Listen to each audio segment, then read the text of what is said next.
Hey guys, Omni here. So last night I finally got to see the Batman, and I think that personally, Matt Reeves has knocked it out of the park with this one. I think this interpretation of Gotham and the Batman is probably the most authentic that we've had in a long time. And it's given me a lot of things that personally I feel like have been lacking in Batman performances in the last 30, 40 years.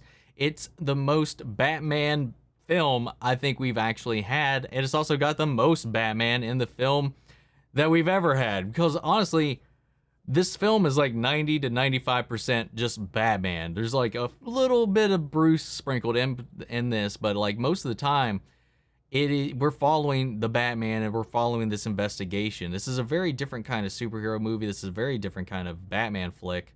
So I do feel like this is going to be one of those films that I don't think everybody's going to love. I don't think this is going to be like a general crowd pleaser, but I got to say that for me, it did all the things that I've been wanting out of a Batman film in a really long time. You know, following the world's greatest detective and actually seeing him be the world's greatest detective. And I like that. As we're coming in here 2 years after he's been active is also a great choice, because we get to see the kind of, while still having this rough and ragged kind of Batman that is still trying to figure things out, we get to also get the benefit of being in a Gotham that has this legend of this creature, this person, this being, this entity that is looming in the shadows around every corner. When they see that light in the sky, you see the fear in Gotham. You see the fear in the underbelly. You see them like looking over the shoulders. Like there's this presence that Batman has, whether he's actually there or not. You're always wondering if he could possibly be in that shadow in the corner of the room. And it's brilliant in the way that they set that up. This is a very slow burn kind of film, because this is, at its heart, a noir detective story, as the Batman gets called in by the GCPD after a serial killer has struck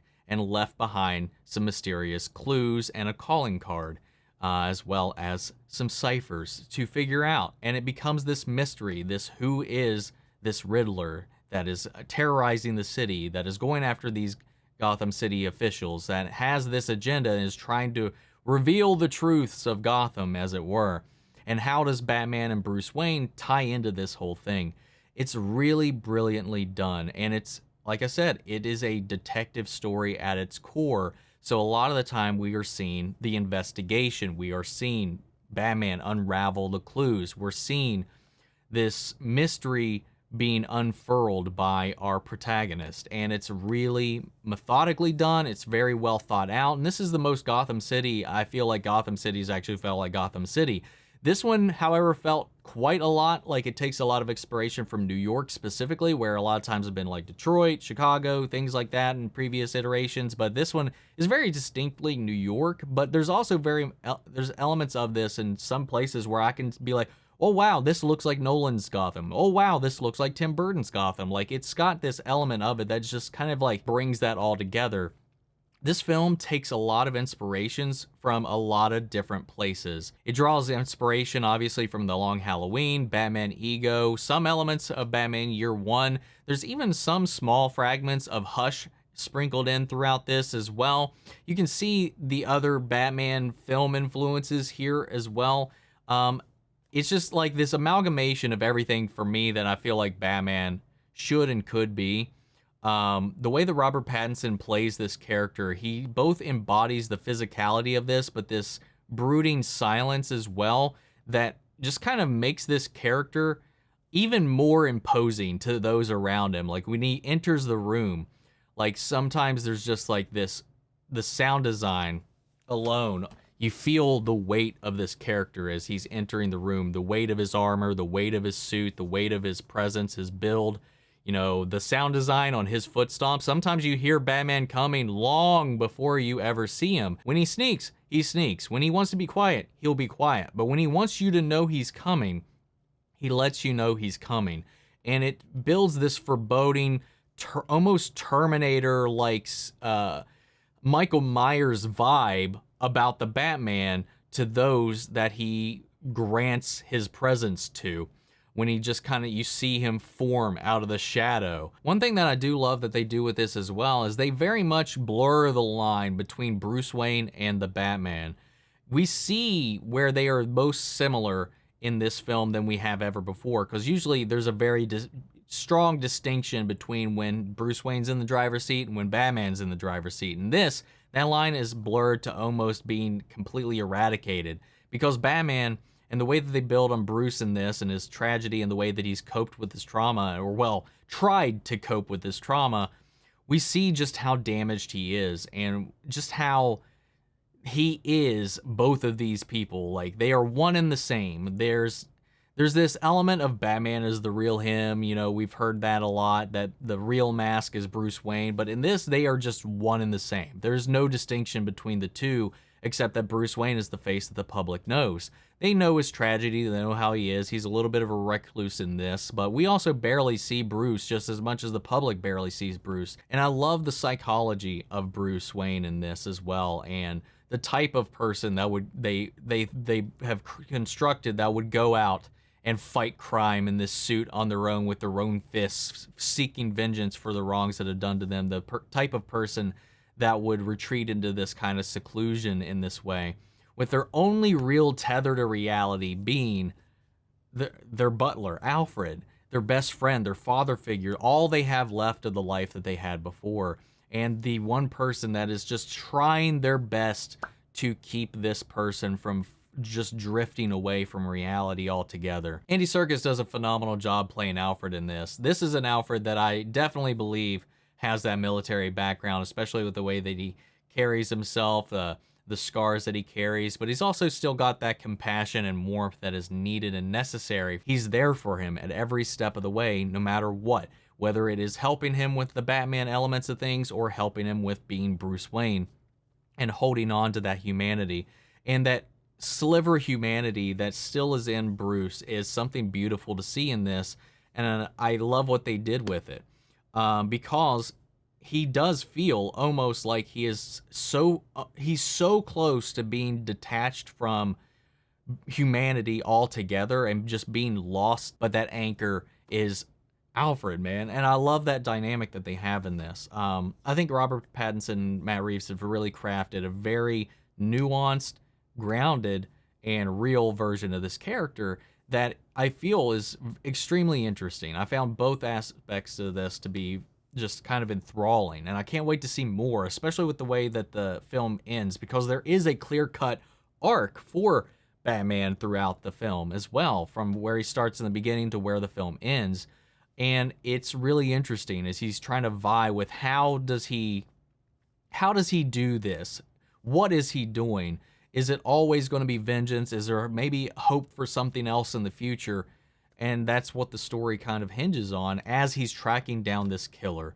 Paul Dano's Riddler is terrifying. He's a very real kind of character. He's a very real kind of danger that we actually see and have seen in real life before. And I think the way that they play it out and develop this in this kind of seven, like Zodiac Killer-esque version of this Riddler, he is genuinely terrifying. What I think some of the best villains are is a mirror, in a way, of some of the darker aspects or the darker potentials of our protagonist. And I love seeing that, especially when they come face to face with one another. It's really fun. It's a really great cat and mouse game, and I like what they did with it. And again, this is going to be one of those elements that I don't know if everybody's going to jive with it, because it's not at all a traditional Riddler story, but I like what they did with it. This is a very different take, and I thought it was an interesting, bold take, and I liked what they did. Throughout this journey to take down the Riddler, we get to see a lot of the rapport and chemistry that is developed between Batman and Jim Gordon in this, as they've clearly established a shorthand with one another. They've spent time working together over these last 2 years. We skipped the whole getting to know you, should I trust you moment. This is Jim. Batman is like the only person Jim trusts, and Jim is the only person Batman trusts in the city. And there's this dynamic between these two that I could honestly watch an entire movie between these two. Jeffrey Wright plays Jim Gordon in a way that I feel like is very true to the character, and he's got this wholesome quality to him that is just really endearing. And I think a lot of the I'd say a lot of the core heart of the film also rests in his character as well, because we know Jim Gordon. He's the only good cop in the entire city, and he's just trying and hanging on for dear life, just like Bruce, to make this city better, make this city safe. And seeing that play out in this, especially in the wake of this serial killer running amok and just kind of slipping and evading and leaving behind all these clues behind for the police to find. It's a really great and interesting dynamic, and there's a lot more of Jim in this than I thought there would be, and I loved it. I couldn't get enough of their back and forth, their dynamic, and the way they kind of build off of each other. Zoe Kravitz, Selena Kyle, she's Catwoman, man. She nails it, man. This is one of the more traditional or modern, depending on how you look at it, versions of Catwoman. She just brings it to life, and she does a great job, from the physicality to the wit, the appeal, the seduction. She navigates every aspect of this character brilliantly. Colin Farrell disappears into the Penguin role. This is going to be one of those roles where I feel like it's going to be remembered, especially considering we're going to be getting more of this character, because there's this Penguin spinoff coming to HBO Max, so we'll be seeing more of him coming soon. And I love what this did, because I think not only with that, but the world building in this is so well crafted throughout this movie. It's, like I said, it's almost 3 hours. This is a really long film. And I do think that towards the end, especially in the third act, you do start to feel the length a little bit, but I don't know where you could cut much out of this film, personally, without sacrificing some of the tone and the mood. And there's so much to draw upon that they've set up with this. They could have 1,000 spinoffs. I know they're already planning 2 more sequels to this, and there's already right now 2 confirmed spinoffs on the way, the GCPD show as well as the Penguin spinoff. And I believe there's talks of a possible Arkham Asylum spinoff coming. And Matt Reeves has talked at length about how he wants to build a Bat-verse out of this, his own little pocket in the DC universe to kind of do his thing.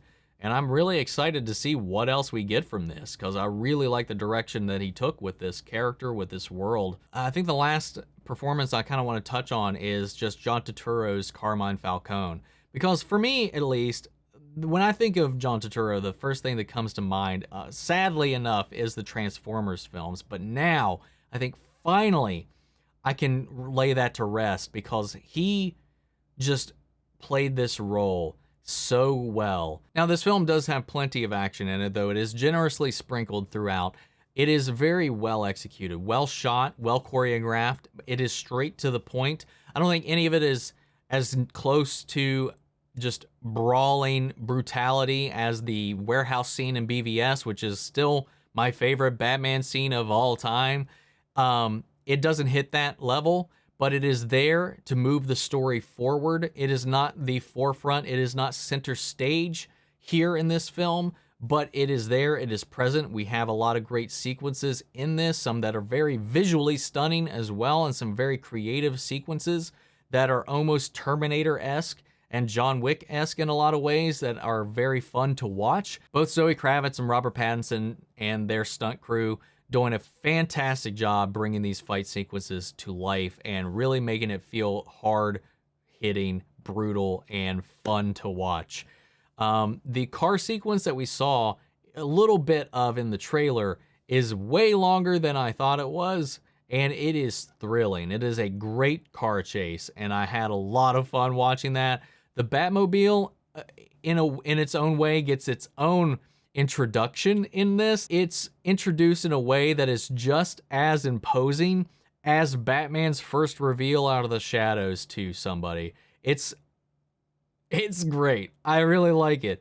I know people have been like, it's just a souped up normal muscle car. And I was like, well, yeah, but if you saw that thing just pop out of the shadows and the way that it does, I think you crap yourself and be like, oh crap, I need to get the heck out of here. And that's what happens, man. That starts that chase off and it gets crazy, man. Robert Pattinson, this version of Batman, knows how to use his theatricality to instill the absolute pinnacle amount of fear in his prey as possible. And that's some of the other bits of this that I really enjoy, whether it be just him in the suit coming out of the shadows and making himself known, or jumping you in a hallway, or turning on his car.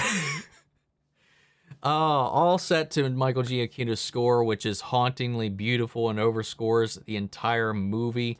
It is just a brilliant experience, and I cannot wait to go back and check it out again. That said, though, guys, what did you think of the movie? Sound off in the comments. Let me know your thoughts down below. We'll carry on the conversation after the video. Feel free to join our Discord as well. We could talk about it there. We got a spoiler channel up for it as we speak. Links to that and all my socials down below. Hope you follow me on each and every one of those.